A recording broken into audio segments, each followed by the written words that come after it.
গল্পকথন বেহাদর চ্যানেলে আপনারা শুনছিলেন হুমায়ুন আহমেদের লেখা উপন্যাস বৃষ্টি বিলাস। আজ শুনবেন চতুর্থ পর্ব। শ্যামা জেগে আছে। একটু আগে ঘড়ি দেখেছে ৩টা ১০। চোখ জ্বালা করছে, যদিও চোখ জ্বালা করার কোনো কারণ নেই। সে চোখ বন্ধ করে আছে। রোদের দিকে তাকিয়ে থাকলে চোখ জ্বালা করার প্রশ্ন আসতো। ঘর অন্ধকার। যখন ঘুমোতে গিয়েছিল তখন গরমে শরীর ঘেমে যাচ্ছিল। এখন শীত শীত লাগছে।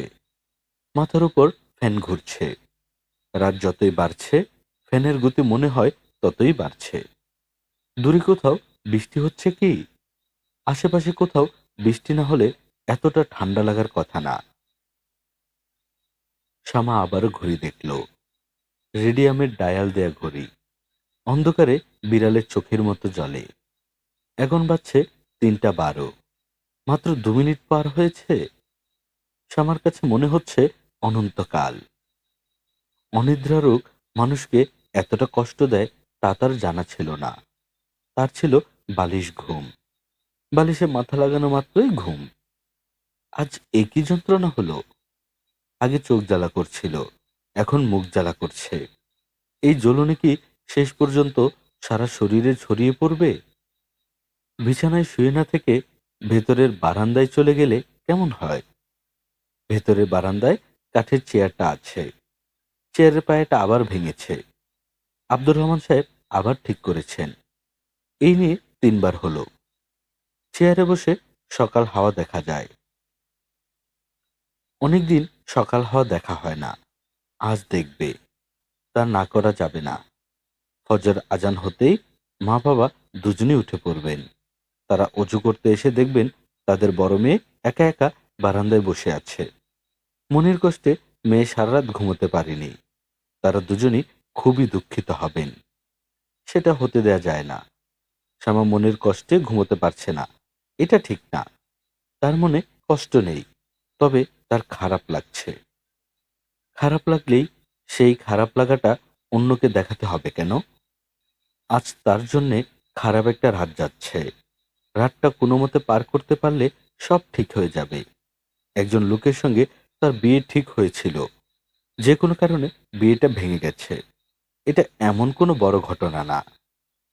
এই লোকের সঙ্গে বিয়ে হলে তার এক ধরনের ছেলে মেয়ে হতো। অন্য আরেকজনের সঙ্গে বিয়ে হলে অন্য ধরনের ছেলে মেয়ে হবে। ব্যাস, এই তো। এর বেশি আর কি? ৩টা ২০ বাজে। এই শেষবার ঘড়ি দেখা। শ্যামা ঠিক করে ফেলল সকালের সূর্য ওঠার সঙ্গে সঙ্গে আতর নামের মানুষটার ব্যাপারে সে কিছু ভাববে না। আংটিটা ফেরত পাঠাতে হবে। ভাগ্যিস সে আংটি আঙুলে আর পরেনি। আতরের সঙ্গে শেষবার কি শ্যামা কথা বলবে? হ্যাঁ, বলবে। শ্যামা হিসেবে বলবে না, এসা হয়ে বলবে। এই একটা ভালো সুবিধা হয়েছে। এসা সেজে সে অনেক কিছু বলতে পারছে। যাকে বলা হচ্ছে সে কিছুই বুঝতে পারছে না। শ্যামা ভেবেছিল বাসর রাতে পুরো ঘটনাটা আতাউরকে হাসতে হাসতে বলবে এবং মানুষটার হতভম্ব মুখ দেখবে। মানুষটা নিশ্চয়ই খুব লজ্জা পাবে। বিড়বিড় করে বলবে, তুমি এমন মেয়ে, আশ্চর্য। তখন শ্যামা হঠাৎ শুরু করবে একটা ভূতের গল্প। সে খুব ভালো ভূতের গল্প বলতে পারে। তার নানিজানদের বাড়ির পেছনের জঙ্গলে ১২-১৩ বছর বয়সী একটা মেয়ের ডেড বডি পাওয়া গিয়েছিল। মেয়েটাকে কোথা থেকে এখানে এসেছে কেউ কিচ্ছু জানে না। ফুটফুটে চেহারা, মাথা ভর্তি চুল, ঠোঁটের কোনায় হাসির রেখা। পুলিশ এলো, তদন্ত হলো, কিছুই বের হলো না। মেয়েটার কবর হলো গ্রামের মসজিদের পেছনের গোরস্থানে। তারপর শুরু হলো যন্ত্রণা। গভীর রাতে মেয়েটার কান্না শোনা যায়। লোকজনদের ফিসফিস করে বলে, এই, তোমরা আমাকে কবর দিলে কেন? আমি হিন্দু, আমার নাম লীলাবতী। গ্রামের লোকজন অস্থির হয়ে পড়ল। শেষে সবাই মিলে সালিশ করে ঠিক করলো কবর খুঁড়ে মেয়েটার ডেড বডি বের করে শ্মশানে নিয়ে পোড়ানো হবে। কবর খোলা হলো। দেখা গেল কবরে কিছুই নেই। কাফনের কাপড়টা শুধু পড়ে আছে। ভূতের গল্প শেষ করে শ্যামা ভয় কাটানোর জন্য একটা মজার গল্প বলবে। যে গল্প বলবে সেটাও ঠিক করা। গল্পটা সবচেয়ে সুন্দর বলতে পারে টিনা, তবে সে নিজেও খারাপ বলে না। এক পথচারী অন্য একজনকে জিজ্ঞেস করলো, ভাই শুনুন, এই রাস্তাটা কি হাসপাতালের দিকে গিয়েছে? উত্তরে সেই লোক বলল, রাস্তার কি অসুখ হয়েছে যে হাসপাতালের দিকে যাবে? গল্পগুজব শেষ হওয়ার পর মানুষটাকে পুরোপুরি চমকে দেবার জন্যে সে বলবে, আচ্ছা শুনুন, অনেক গল্প করা হয়েছে, এখন আমার খুব ঘুম পাচ্ছে, গতকাল রাতেও ঘুমাইনি, ঘুমে আমার চোখ বন্ধ হয়ে আসছে, আমি ঘুমাবো। ঘুমের মধ্যে আপনি কিন্তু আমার গায়ে হাত দেবেন না। ঘুমের সময় কেউ আমার গায়ে হাত দিলে আমার খুব খারাপ লাগে। এই বলেই সে পাশ ফিরে শুয়ে গভীর ঘুমের ভান করবে। লোকটা কি করবে? বাধ্য ছেলের মতো চুপচাপ পাশে বসে থাকবে? আজান হচ্ছে, সুলতানা উঠেছেন, রান্নাঘরের দিকে যাচ্ছেন। চুলায় চায়ের কেতলি বসিয়ে তিনি তার স্বামীকে ডেকে তুলবেন। দুজনে ফজরের নামাজ পড়ে একসঙ্গে চা খাবেন। তারপর আবার ঘুমোতে চলে যাবেন। ঘন্টাখানিক ঘুমিয়ে আবার উঠবেন। ওই ওঠা ফাইনাল ওঠা, আগেরটা সেমিফাইনাল। এই রুটিনের কোনো ব্যতিক্রম শামা তার জীবনে দেখেনি। শামা এবং তার বাবা রুটিনের মধ্যে আটকা পড়ে গেছেন। মানুষ অতি দ্রুত রুটিনে আটকা পড়ে যায়। ভালোবাসাবাসীও কি একসময় রুটিনের মধ্যে চলে আসে? রুটিন করে একজন আরেকজনকে ভালোবাসবে? শ্যামা বিছানায় উঠে বসলো। সে ঠিক করলো এক কাপ চা নিয়ে ছাদে চলে যাবে। ছাদে হাঁটতে হাঁটতে চা খাবে, চা খেতে খেতে গুছিয়ে নেবে। এ শেষে যে আজ কি কি কথা আতাউর নামের মানুষটাকে বলবে। কথা বলবে কি না, সেটাও ভাবার ব্যাপার আছে। এখন আর কথা বলে কি হবে? তবু সে হয়তো বলবে, কারণ তার কথা বলতে ইচ্ছা করছে। কথা বলতে হবে ৯টার আগে। ৯টার সময় মানুষটা নিশ্চয়ই অফিসে চলে যাবে। শামা কলেজ বাদ দিয়ে ঘরে বসে থাকতে পারে, মানুষটা পারে না। তাকে বেঁচে থাকতে হলে অফিস করতে হবে, বেতন তুলতে হবে। সে নিশ্চয়ই রুটিনে ঢুকে পড়া মানুষ। এখন বাবার গলা পাওয়া যাচ্ছে। বাবার অসুখটা তাহলে সেরে গেছে। তিনি রোজ দিনের মতো নামাজ পড়বেন, কোরআন তেলাওয়াত করবেন, তারপর ছোট্ট ঘুম ঘুমাতে যাবেন। ঘুম থেকে উঠে নাস্তা খেয়ে ব্যস্ত ভঙ্গিতে অফিসের দিকে রওনা হবেন। তার জীবন আগের মতোই চলবে। শামার জীবনও হয়তো আগের মতোই চলবে। একসময় আতর নামের লোকটার কথা মনেও থাকবে না। অনেক অনেক দিন পর তার নিজের মেয়ে বড় হবে। সে তার বান্ধবীর বিয়ে দেখে বাসায় ফিরে মার সঙ্গে গল্প করতে বসবে। তখন হয়তো শামা হঠাৎ করেই বলবে, জানিস, আমার একজনের সঙ্গে বিয়ে প্রায় ঠিকই হয়ে গিয়েছিল। লোকটার নাম আতাউর। আমি ঠাট্টা করে বলতাম খাতাউর। তার মেয়ে বলবে, ছি, মানুষের নাম নিয়ে ঠাট্টা করা ঠিক না। নামটা তো সে রাখেনি, বাবা মা রেখেছে। শ্যামা বলবে, তা ঠিক। তখন আমার বয়স কম ছিল, ঠাট্টা তামাশা করতে খুব ভালো লাগতো। ওনার সঙ্গে বিয়ে হলো না কেন? আমার বাবা কোনো খোঁজ খবর না নিয়েই বিয়ে ঠিক করেছিলেন তো। শেষে তিনি জানতে পারলেন কিছু সমস্যা আছে। কি সমস্যা? জানি না কি সমস্যা, বাবা বলেননি। শ্যামা আবারও বিছানায় শুয়ে পড়ল। তার নিজের মেয়েটার কথা ভাবতে ভালো লাগছে। মনে হচ্ছে সত্যি সত্যি তার একটা মেয়ে আছে, এবং মেয়েটা এখন গুটিসুটি মেরে তার পাশে শুয়ে আছে। মেয়েটার গায়ের গন্ধ পর্যন্ত তার নাকে লাগছে। গাঁদা ফুলের পাতা কসলাতে যে গন্ধ আসে, সেই গন্ধ। আচ্ছা, মেয়েটার সুন্দর একটা নাম থাকা দরকার না? তার যেমন ২ অক্ষরের নাম, সেরকম ২ অক্ষরের নাম। ২ অক্ষরের নাম হলে নামটা অনেকক্ষণ মুখে রাখা যাবে, টেনে লম্বা করা যাবে। তার নাম যেমন শ্যামা, আটা অনেকক্ষণ মুখে রাখা যায়, ইচ্ছে মতো টেনে লম্বা করা যায়। আচ্ছা, মেয়েটার নাম আশা হলে কেমন হয়? আতাউরের আ আর শামার সা। কি অদ্ভুত কাণ্ড! আতাউর এখন এলো কিভাবে? শামা দুহাত দিয়ে কল্পনার মেয়েটাকে ঠেলে সরিয়ে দিল। মেয়েটা উহ বলে চিৎকার করলো, কারণ তার চুল মার বালিশের নিচে আটকে গেছে। এইসব চিন্তার কোনো মানে হয়? না, থাক। নিজের মেয়েকে নিয়ে চিন্তাটা আপাতত থাকুক। অন্য কোনো বিষয় নিয়ে চিন্তা করা যাক। মজার কোনো বিষয়, আনন্দের কোনো বিষয়। শামার ঘুম পাচ্ছে। এখন আর ঘুমোতে ইচ্ছে করছে না। এখন ঘুমিয়ে পড়লে ১০টার আগে আর ঘুম ভাঙবে না। আতরকে টেলিফোন করা যাবে না। টেলিফোন করতেই হবে। এশা সেজে টেলিফোন, পর্দার আড়াল থেকে কথা বলা। এই মজার টেকনিকটা শামা তার মেয়েকে শিখিয়ে দিয়ে যাবে। শামার ঘরের দরজায় কে যেন হাত রাখলো। দরজার কড়ায় সামান্য শব্দ হলো। তারপরই সুলতানার গলা শোনা গেল। তিনি কোমল স্বরে বললেন, শামা, চা খাবি? শামা বলল, হ্যাঁ, আয়, তোর বাবার সঙ্গে চা খা, তোর বাবা তোকে ডাকছে। শামা দরজা খুলে বের হলো। মার দিকে তাকিয়ে বলল, আমি যে জেগে আছি তুমি জানতে? সুলতানা বললেন, হ্যাঁ। কিভাবে জানতে? আমার দরজা ভেতর থেকে বন্ধ, আমি কোনো সারা শব্দও করিনি।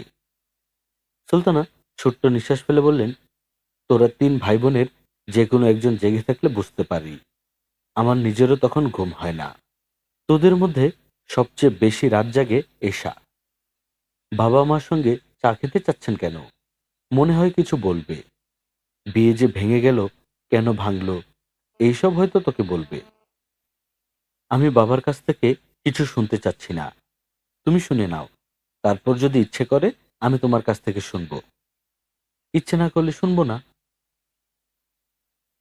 সুলতানা মেয়ের কাঁধে হাত রেখে বললেন, বাবা ডাকলে কখনো না করতে নেই। তোকে ডেকেছে, তারপর যদি না যাস তাহলে মনে কষ্ট পাবে। মার মনে কষ্ট দিলে কিচ্ছু হয় না, কিন্তু বাবার মনে কষ্ট দিলে তার ফল খুব খারাপ হয়। আব্দুর রহমান সাহেব শামাকে দেখে একটু নড়েচড়ে বসলেন। তার হাতে চায়ের কাপ। কাপে চুমুক দিতে যাচ্ছিলেন, চুমুক না দিয়ে কাপ নামিয়ে নিয়ে মেয়ের দিকে তাকিয়ে হাসলেন। শ্যামা বলল, তুমি কিছু বলবে? আব্দুর রহমান সাহেব নরম গলায় বললেন, দাঁড়িয়ে আছিস কেন? আগে বস, তারপর বলি। শ্যামা বসল। আব্দুর রহমান সাহেব নিজেই মেয়ের হাতে চায়ের কাপ তুলে দিতে দিতে বললেন, আমি হালকা বোকা মানুষ। আমি নিজে বোকা, তোর মাও বোকা। দুই বোকা মিলে বিরাট ভুল করে ফেলেছি। এই ভুলের মা বাপ নেই। খোঁজ খবর না নিয়ে তোর বিয়ে ঠিক করে ফেললাম। ছেলেও আসা যাওয়া শুরু করলো। কি অবস্থা? শ্যামা বলল, আসা যাওয়া শুরু করেনি বাবা, একদিনই এসেছিল। সেই একদিন আসাটাও তো ঠিক না। তোর মা যত্ন করে আবার ভাত খাইয়েছে। তুই আবার তাকে নিয়ে নিউ মার্কেটে বান্ধবীর জন্য উপহার কিনতে গেলি। তোর মার কাছে শুনেছি এক রিক্সায় গিয়েছিস। কি ঘৃণাকর অবস্থা। তোর অবশ্য দোষ নেই, দোষটা আমার। আমি গ্রিন সিগন্যাল দেওয়ার কারণেই তো বাসায় এসে ভাত খাওয়া শুরু করলো। চিন্তা করলে আমার কেমন যেন লাগে। একটা মানুষ একবেলা ভাত খেয়েছে, এটা এমন কোনো ব্যাপার না বাবা। কতজনই তো আমাদের বাসায় খেয়েছে, তাতে কি হয়েছে? আব্দুর রহমান সাহেব মেয়ের দিক থেকে দৃষ্টি ফিরিয়ে স্ত্রীর দিকে তাকালেন। হতাশ গলায় বললেন, অনেক কিছুই হয়েছে। এ তো ন্যাচারাল ছেলে না, পাগল। সুলতানা হতভম্ব গলায় বললেন, পাগল মানে? মাথার অসুখ, প্রায়ই হয়। তখন কাউকে চিনতে পারে না, দরজা তালাবদ্ধ করে রাখতে হয়, এমন অবস্থা।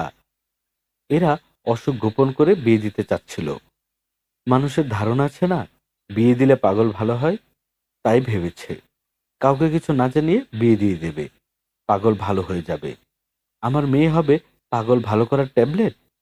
এই ছেলের আগেও একবার বিয়ে ঠিকঠাক হয়েছিল, পানচিনি হয়েছে। মেয়ে পক্ষ খবর পেয়ে পরে বিয়ে ভেঙে দেয়। গতকাল আমি ছেলের বড় বোনের কাছে গিয়েছিলাম, তিনি ঘটনা স্বীকার করেছেন। ছেলে যেমন বজ্জাত, আত্মীয় স্বজনরাও বজ্জাত। ধরে এদের চাবকানো উচিত, জুতা পেটা করা উচিত। এরা শিয়াল কুকুরেরও অধম। শ্যামা বলল, এইসব কেন বলছো? বলবো না? না, বলবে না। বিয়ে ভেঙে গেছে, ফুরিয়ে গেছে, গালাগালি করবে কেন? আমি এমন কি গালাগালি করলাম? তুই এত রাগ করছিস কেন? জানি না কেন রাগ করছি, আমার ভালো লাগছে না। বাবা, আমি উঠলাম। আব্দুর রহমান সাহেব চাপা গলায় বললেন, ছেলে যোগাযোগ করার চেষ্টা করতে পারে, উল্টাপাল্টা বোঝানোর চেষ্টা করতে পারে, একেবারেই পাত্তা দিবি না। কি সর্বনাশ! আমার মেয়েটাকে আরেকটু হলে একটা পাগলের হাতে তুলে দিচ্ছিলাম। শ্যামা বাবার সামনে থেকে উঠে চলে এলো। হ্যালো, আমি এশা। বুঝতে পারছি তুমি কেমন আছো। আমি ভালো আছি। আপনার গলাটা এমন লাগছে কেন? মনে হচ্ছে আপনি না, অন্য কেউ কথা বলছে। আমার মন ভালো নেই। মন ভালো না থাকলে আমার গলার স্বর বদলে যায়। মন ভালো নেই কেন? বিয়ে ভেঙে গেছে বলে? আতর জবাব দিল না। শামা কিছুক্ষণ জবাবের জন্য অপেক্ষা করল। জবাবের জন্য অপেক্ষা করে ভালোই হলো। পরের প্রশ্নটা কি করা যায় ভাবার সময় পাওয়া যাচ্ছে। কঠিন কঠিন কিছু প্রশ্ন করা উচিত। কঠিন প্রশ্নগুলি মাথায় আসছে না, বরং উল্টোটা হচ্ছে। শামার গলা ভার হয়ে আসছে। এশা, জি? তোমরা সবাই আমাকে খুব খারাপ ভাবছো, তাই না? আমি ভাবছি না, তবে অন্যরা ভাবছে। তুমি ভাবছো না কেন? কারণ আমি আপনাকে খুব ভালো কখনো মনে করিনি। বাবা মনে করেছেন, এই জন্যে বাবা মনে কষ্ট পাচ্ছেন। আর আপা খুব কষ্ট পেয়েছে। সে অবশ্য কষ্টের কথাটা কাউকে বলেনি, কিন্তু আমি বুঝতে পারি। ও আচ্ছা, আমি বয়স অনেক ছোট, কিন্তু আমি কি আপনাকে একটা উপদেশ দেব? দাও। আপনার বিয়ে করা উচিত হবে না। আপনি তো মোটামুটি ধরনের অসুস্থ না, বেশ অসুস্থ। আমার কথা কি ভুল? না, ভুল না। আমি যখন অসুস্থ হই, বেশ ভালো অসুস্থ হই। আমাকে তালাবদ্ধ করে রাখতে হয়। অসুখটা সেরে গেলে পুরনো অনেক কিছু ভুলে যাই। এই অসুখ সারবে ডাক্তারেরা কি এমন কথা বলেছেন? না, বলেনি। বরং উল্টোটা বলেছেন। বলেছেন বয়সের সঙ্গে সঙ্গে অসুখটা বাড়বে। অসুখের ব্যাপারটা গোপন করাটা কি আপনার ঠিক হয়েছে? না, ঠিক হয়নি। খুব অন্যায় হয়েছে। অন্যায়টা করলেন কেন? তোমার আপাকে দেখে মনে হলো আমার অসুখটা সেরে গেছে। আর কোনোদিনও হবে না। যে অসুখ হবে না, আগ বাড়িয়ে সে অসুখের কথা বলতে ইচ্ছে করল না। আপার আগে আপনার আরো একটি মেয়ের সঙ্গে বিয়ের কথা হয়েছিল। তাদেরকেও আপনার অসুখের কথা জানাননি? ওই মেয়েটিকে দেখেও কি মনে হয়েছিল আপনার অসুখ সেরে গেছে? আতর চুপ করে রইল। এসা বলল, আচ্ছা থাক, এই প্রশ্নের জবাব দিতে হবে না। আপনি কিছু বলতে চাইলে বলুন, আমি টেলিফোন রেখে দেব। আমি তোমার আপার সঙ্গে একটু কথা বলতে চাই। তুমি কি ব্যবস্থা করে দেবে? তাকে দু একটা কথা বলতে চাই। কি কথা? এটা তোমার আপাকে বলবো, তোমাকে না। আপার সঙ্গে কথা বলার সুযোগ পাবেন না, কারণ আপা আপনার সঙ্গে কখনো কথা বলবে বলে মনে হয় না। তাছাড়া আপার অন্য জায়গায় বিয়ের কথাবার্তা হচ্ছে। ছেলের নাম আশফাকুর রহমান। ছেলে মেরিল্যান্ড ইউনিভার্সিটির টিচার। মনে হচ্ছে বিয়েটা হয়ে যাবে। এই অবস্থায় কি আপার উচিত আপনার সঙ্গে যোগাযোগ রাখা? উচিত না। আমি আজ রাখি।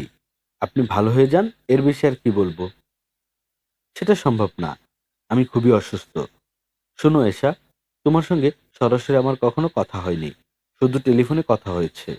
শুধুমাত্র তোমার কথা শুনে আমি তোমাকে যে কি পরিমাণ পছন্দ করেছি, সেটা একমাত্র আমিই জানি।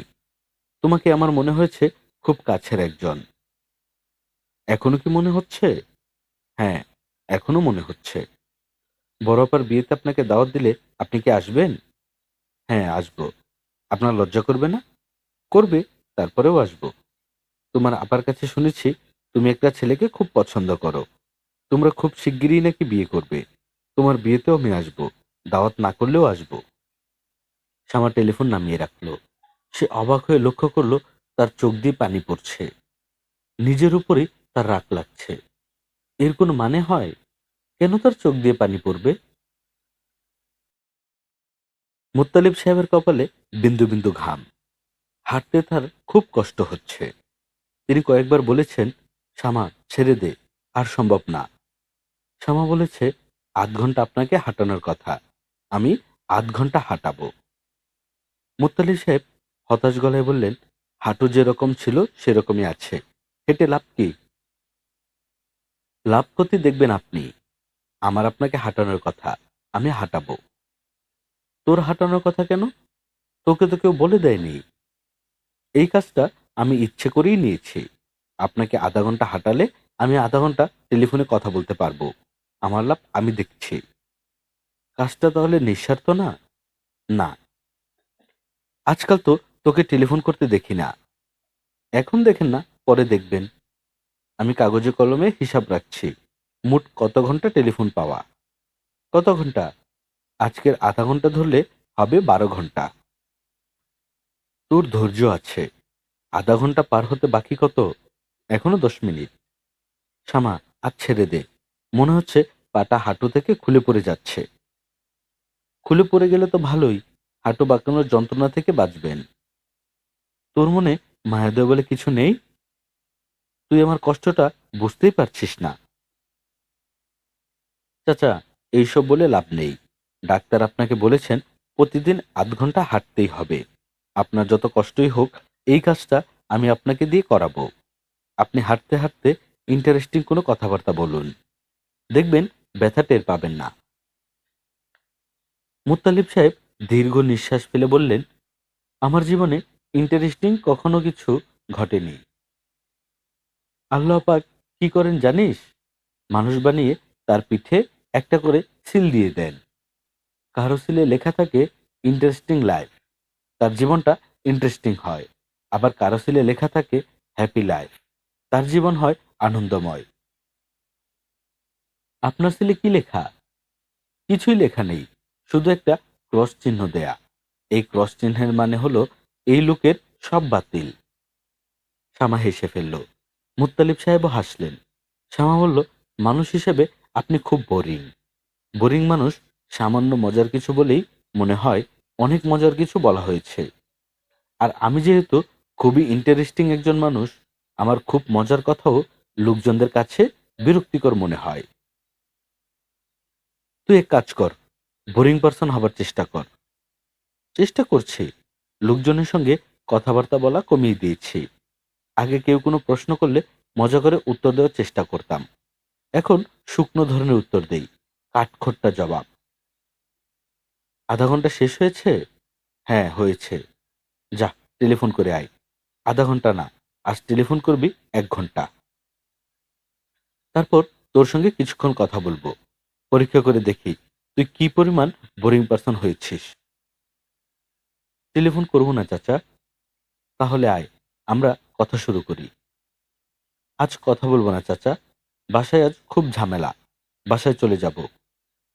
তোর সঙ্গে কিছু জরুরি কথা ছিল। তোর বিয়ে ভেঙে গেছে শুনেছি। কেন ভাঙলো কিছুই জানি না। আবার শুনেছি অন্য এক জায়গায় বিয়ে ঠিক হয়েছে। কি ঘটছে একটু বল শুনি। শ্যামা সহজ গলায় বলল, সামারি অ্যান্ড সাবস্ট্যান্স বলে চলে যাই। আতর রহমান নামের যার সঙ্গে বিয়ে ঠিক হয়েছিল, খোঁজ নিয়ে জানা গেল মানুষটা অসুস্থ। সারা বছর অসুস্থ থাকে না, মাঝে মাঝে থাকেন। খুব বেশি যখন অসুস্থ হয়ে পড়েন, তখন তাকে ঘরে তালাবদ্ধ করে রাখতে হয়। বুঝতে পারছেন অসুখটা কি? পারছি। আমার অন্য জায়গায় বিয়ের কথাবার্তা হচ্ছে বলে যেটা শুনেছেন, সেটা ঠিক না। বিয়ের কথাবার্তা হচ্ছে না। তবে টিনা নামের আমার এক বান্ধবী আছে। ওর হবি হচ্ছে বান্ধবীদের বিয়ে দিয়ে দেয়া। আমাদের ৩ বান্ধবীর বিয়ের কলকাঠি সে নেড়েছে। আমার ব্যাপারেও নাড়তে শুরু করেছে। বিয়ের ব্যবস্থা করার তার কৌশলগুলি খুব সুন্দর, মুগ্ধ হবার মতো কৌশল। একেক জনের জন্যে একেক কৌশল। আমার জন্য একটা কৌশল বের করেছে এবং অনেক দূর এগিয়ে গেছে। অন্য এক সময় আপনাকে বলবো, আজ বলতে ইচ্ছে করছে না। চাচা, আপনি কি আমাকে আর কিছু জিজ্ঞেস করবেন? না। চাচা যাই। মুত্তালিব সাহেব কিছু বললেন না। তার মন খুবই খারাপ হয়েছে। এই মেয়েটার জন্য কিছু করতে ইচ্ছে করছে।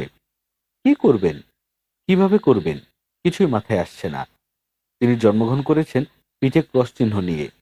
এ ধরনের মানুষেরা ইচ্ছে থাকলেও কারোর জন্য কিছু করতে পারে না। যে নিজের জন্য কিছু করতে পারে না, সে অন্যের জন্য কি করবে?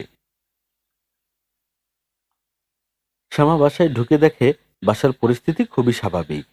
অথচ সে যখন বাসা থেকে বের হয়ে দোতলায় মুত্তালিব সাহেবের কাছে চলে গিয়েছিল, তখন পরিস্থিতি ছিল ভয়ঙ্কর। আব্দুর রহমান সাহেব যে ব্যাপার কখনো করেন না, তাই করছিলেন। রেগে থালা বাসন ভাঙছিলেন। টেবিলের উপর রাখা ২টা কাপ এবং একটা পানির জগ ছুঁড়ে মারলেন সুলতানার দিকে। সুলতানা ক্ষীণ স্বরে বলেছেন, এরকম করছো কেন? একটু শান্ত হয়ে বারান্দায় বসো। আব্দুর রহমান সাহেব চেঁচিয়ে বললেন, কেন শান্ত হব? আমাকে একটা কারণ দেখাও যার জন্য শান্ত হব। সুলতানা এশার কাছে গিয়ে বললেন, মা, যা তোর বাবাকে একটু শান্ত কর। এশা শাড়ি ইস্ত্রি করছিল। সে শাড়ি ইস্ত্রি এক মুহূর্তের জন্যও বন্ধ না করে বলল, কোনো দরকার নেই, বাবা আপনা আপনি শান্ত হবে। এরকম করলে তো স্ট্রোক হয়ে যাবে। হয়ে গেলেও কিছু করার নেই। সুলতানা কাঁদো কাঁদো মুখে বড় মেয়ের কাছে গেলেন। প্রায় মিনতির গলায় বললেন, শ্যামা, তোর বাবাকে একটু সামলা। সারা ঘরে ভাঙা কাচের টুকরা। তোর বাবা খালি পায়ে দাঁড়িয়ে আছে। রাগের মাথায় কোনো দিকে না তাকিয়ে হাঁটবে, কাচের টুকরোয় পা কাটবে। শ্যামা বলল, বাবার সামনে গেলেই আমি এখন ধমক খাবো। আমার ধমক খেতে ইচ্ছে করছে না। আমি এখন ঘরেই থাকবো না। তুই যাবি কোথায়? বাড়িওয়ালা চাচার বাসায়, ওনাকে হাঁটাবো। তোর বাবার এই অবস্থা, আর তুই যাচ্ছিস আরেকজনকে হাঁটাতে? শ্যামা মার সামনে থেকে সরে দোতলায় চলে এলো। 40 মিনিট পর ফিরে এসে দেখে সব শান্ত। পশ্চিম রণাঙ্গন নিশ্চুপ। আব্দুর রহমান সাহেবের রাগের প্রধান কারণ মন্টু। আজ দুপুরে সে অঙ্ক পরীক্ষা দিতে গিয়ে শুনে পরীক্ষা সকালে হয়ে গেছে, কাজেই তার আর পরীক্ষা দেয়া হয়নি। আব্দুর রহমান সাহেব সন্ধ্যায় চা খেতে খেতে এই ঘটনা শুনলেন। শান্তভাবেই চা খেলেন। তারপর ছেলের হাত ধরে টেনে ঘর থেকে বের করে রাস্তায় নিয়ে গেলেন। চাপা গলায় বললেন, মানুষের সামনে লজ্জা না দিলে তোর হুঁশ হবে না। রাস্তায় নিয়ে তোকে আমি ন্যাংটো করে ছেড়ে দেব। তিনি এটা করলেন না, তবে যা করলেন তাও ভয়াবহ। ছেলেকে কানে ধরে 100 বার উঠবোস করালেন। তাদের চারিদিকে লোক জমে গেল। রিকশাওয়ালারা রিকশা থামিয়ে ঘন্টা দিতে লাগলো। আব্দুর রহমান সাহেব পুত্রের শাস্তি পর্ব শেষ করার পর বললেন, খবরদার, তুই বাড়িতে ঢুকবি না। তোকে ত্যায্য বাড়ি এবং ত্যায্য পুত্র করলাম। এখন যা, চড়ে খা। মন্টু রাস্তায় দাঁড়িয়ে কাঁদতে লাগলো। তিনি বাড়িতে ঢুকে থালা বাসন ভাঙা শুরু করলেন। অল্প সময়ের ভেতরই পরিস্থিতির দ্রুত পরিবর্তন হয়েছে। ভাঙা কাচের টুকরা সরানো হয়েছে। ভেতরের বারান্দার কাঠের চেয়ারে সুলতানা স্বাভাবিক ভঙ্গিতে বসে আছেন। কে বলবে কিছুক্ষণ আগে বিরাট ঝড় গিয়েছে? শ্যামা বলল, বাবা কোথায় মা? সুলতানা বললেন, শুয়ে আছে। রাগ কমেছে? হুম। মন্টু ফিরেছে? না। এসে কি করছে? রান্না করছে। তোমার শরীর ঠিক আছে মা? হ্যাঁ। শ্যামা রান্নাঘরে চলে গেল। এসা বোনকে দেখে হাসল, যেন এ বাড়িতে কিছুই হয়নি। শ্যামা বলল, কি রান্না করছিস? মাংস। বাবা আজ বাংলাদেশের সবচেয়ে প্রাচীন গরুর মাংস নিয়ে এসেছেন। 1 ঘন্টার উপর জাল হয়ে গেছে। যতই জাল হচ্ছে মাংস ততই শক্ত হচ্ছে। গন্ধ তো খুব সুন্দর বের হয়েছে। গন্ধে গন্ধে খেতে হবে। শ্যামা বোনের পাশে বসতে বসতে বলল, তুই তো ভালো রান্না শিখে যাচ্ছিস। ওই দিন মাছের ঝোল রান্না করলি। আমি বুঝতেই পারিনি তোর রান্না। আমি ভেবেছি মারে দিচ্ছে। রান্না শেখার কাজটা আমি মন দিয়ে শিখছি আপা। কারণ শুনতে চাও? কারণ হচ্ছে, বিয়ের পর আমাদের সংসারে খুব গরিবী হালত চলবে। কাজের বউ রাখতে পারবো না। রান্না বান্না আমাকেই করতে হবে। আমি এমন রান্না কখনো রাঁধবো না যে মাহফুজ মুখে দিয়ে বলবে, কি রেঁধেছ? তুই এত কিছু চিন্তা করছিস? এসা হাসতে হাসতে বলল, আমি তোমার মতো না আপা। আমি খুবই চিন্তাশীল তরুণী। তোর বিয়েটা কবে হচ্ছে? তোমার বিয়ে না হওয়া পর্যন্ত আমি বিয়ে করব না। তুমি যদি বিয়ে করতে 10 বছর দেরি করো, আমিও ঠিক 10 বছরই দেরি করব। কারণ কি? বললাম না, আমি খুব চিন্তাশীল তরুণী। চিন্তাশীল তরুণী বলেই তোমার বিয়ের জন্য অপেক্ষা করব। কেন অপেক্ষা করবি? আমার সঙ্গে তোর কি? সেদিন না বললি, আমি আলাদা তুই আলাদা? এই সংসারে যতদিন আছি ততদিন আলাদা না। সংসার থেকে বের হলে আলাদা। আপা শোনো, আমি কখনো হুট করে কিছু করি না। যাই করি খুব ভেবে চিন্তে করি। আমার সবকিছুর পেছনে একটা পরিকল্পনা থাকে। শ্যামা আগ্রহ নিয়ে বলল, তোর বিয়ের পরিকল্পনাটা শুনি। থাক, এখন না। রাতে ঘুমোতে যাবার সময় শুনবো। এসা হাঁড়িতে পানি দিয়ে নাড়তে নাড়তে বলল, রাতে ঘুমোতে যাবার সময় কিছু শুনতে পারবে না আপা। তখন বাসায় খুব হইচই হতে পারে, কান্নাকাটি হতে পারে। এর মধ্যে গল্প শুনবে কি? হইচই কান্নাকাটি হবে কেন? কারণ মন্টু রাতে বাসায় ফিরবে না। বাবা ছেলের জন্য অস্থির হয়ে পড়বেন। তার ব্লাড প্রেশার বেড়ে যাবে। রাত 12টা-1টার সময় কাঁদতে কাঁদতে নিজেই ছেলে সন্ধানে বের হবেন। বের হলেও লাভ হবে না। আগামী 1 সপ্তাহ তিনি ছেলে খুঁজে পাবেন না। শ্যামা বলল, তুই তাকে লুকিয়ে রাখার ব্যবস্থা করেছিস? হ্যাঁ, আমি তাকে মুত্তালিব চাচার ঘরে রেখে এসেছি। তাকে বলে এসেছি মন্টুকে যেন ১ সপ্তাহ লুকিয়ে রাখেন। আমি চাই বাবার একটা ভালো শিক্ষা হোক। ছেলের উপর তিনি যত রাগই করেন, অচেনা অজানা একদল মানুষের সামনে তিনি তাকে লজ্জা দিতে পারেন না। মা জানে যে মন্টুকে তুই লুকিয়ে রেখেছিস? জানেন। আমি তো এইমাত্রই মুত্তালিব চাচার কাছ থেকে এলাম। তুই কখন মন্টুকে নিয়ে গেলি? আমি খুব দ্রুত কাজ করি আপা। তাই তো দেখছি। এখন শুনি তোর বিয়ের পরিকল্পনা। তুই কথা শুরু করার আগে আমি তোকে একটা কথা বলে দেই। মাথায় আঁচল দিয়ে তুই রান্না করছিস। তোকে বউ বউ লাগছে। মনে হচ্ছে তুই একটা বিরাট বড় বাড়ির বড় বউ এবং বাড়িটার সমস্ত ক্ষমতা তোর হাতের মুঠোয়। আমাকে সুন্দর লাগছে কিনা সেটা বলো। তোকে পরীর মতো লাগছে। মনে হচ্ছে এক্ষুনি শাড়ির ফাঁক দিয়ে তোর পাখা বের হয়ে আসবে। এসা ছোট্ট করে নিঃশ্বাস ফেলে বলল, তোমার সবচেয়ে বড় গুণ কি জানো আপা? তোমার সবচেয়ে বড় গুণ হলো তুমি চট করে মানুষকে খুশি করে ফেলতে পারো। আমি পারি না। তুমি খুব সুন্দর করে মিথ্যা কথা বলো। আমি মিথ্যা কথা বলতে পারি না। যে মিথ্যা কথা বলতে পারে না তাকে মানুষ ভয় পায়, ভালোবাসে না, পছন্দও করে না। জ্ঞানের কথা বন্ধ কর। জ্ঞানের কথা বন্ধ করে তোর বিয়ের পরিকল্পনাটা বল। আমার শুনতে ইচ্ছে করছে। এসব বোনের দিকে ফিরল। সে বসেছিল পিঁড়িতে। পিঁড়ি আরেকটু টেনে নিল সামার দিকে। গলা সামান্য নামিয়ে বলল, আপা শোনো, আমি খুব খারাপ ধরনের, খুবই বাজে টাইপ একটা ছেলেকে বিয়ে করতে যাচ্ছি। কারণ তাকে আমার খুবই পছন্দ। কেন পছন্দ? কেন পছন্দ সেটা আরেকদিন বলবো। এখন পরিকল্পনাটা শোনো। আমি ঠিক করেছি তাকে বিয়ে করব কাজী অফিসে। তার বিরুদ্ধে পুলিশের বেশ কয়েকটা মামলা আছে। সে পালিয়ে পালিয়ে বেড়াচ্ছে। আমি ব্যবস্থা করে রাখবো যেন কাজী অফিসে বিয়ের পর পর পুলিশ তার খোঁজ পায়। কাজী অফিস থেকেই পুলিশ তাকে ধরে নিয়ে যায়, যেন পরের ২ বা ৩ বছর সে জেল থেকে বের হতে না পারে। বলিস কি? এটা ছাড়া আমার আর কোনো পথ নেই আপা। বিয়ের পর পর সে যদি জেলে চলে যায়, যদি অনেকদিন সে তার স্ত্রীর সঙ্গে দেখা করতে না পারে, তাহলে সে যে কষ্টটা পাবে তার কোনো তুলনা নেই। এই কষ্টটাই তাকে বদলে ফেলবে। বাকি জীবন সে চেষ্টা করবে যেন এক মুহূর্তের জন্যও আমাকে ছেড়ে থাকতে না হয়। তোর কষ্ট হবে না? আমি ভবিষ্যতের আনন্দটা দেখতে পাচ্ছি তো। আমার কষ্ট হবে না। তোমার বিয়ে না হওয়া পর্যন্ত আমি কেন বিয়ে করতে পারছি না তা বুঝতে পারছো তো? যে পরিবারের একটা মেয়ে এমন একজনকে বিয়ে করে যাকে বিয়ের দিনই পুলিশ ধরে নিয়ে হাজতে ঢুকিয়ে দেয়, সেই পরিবারের মেয়েরা কেমন? সেই পরিবারের অন্য মেয়ের তো বিয়ে হবার কথা না। বুঝতে পারছো? পারছি। কিছু বলবে? এত হিসাব নিকাশ করে কি সংসার চলে? সংসার তো কোনো অঙ্ক না। কে বলল অঙ্ক না? অঙ্ক তো অবশ্যই জটিল অঙ্ক, তবে খুব জটিল না।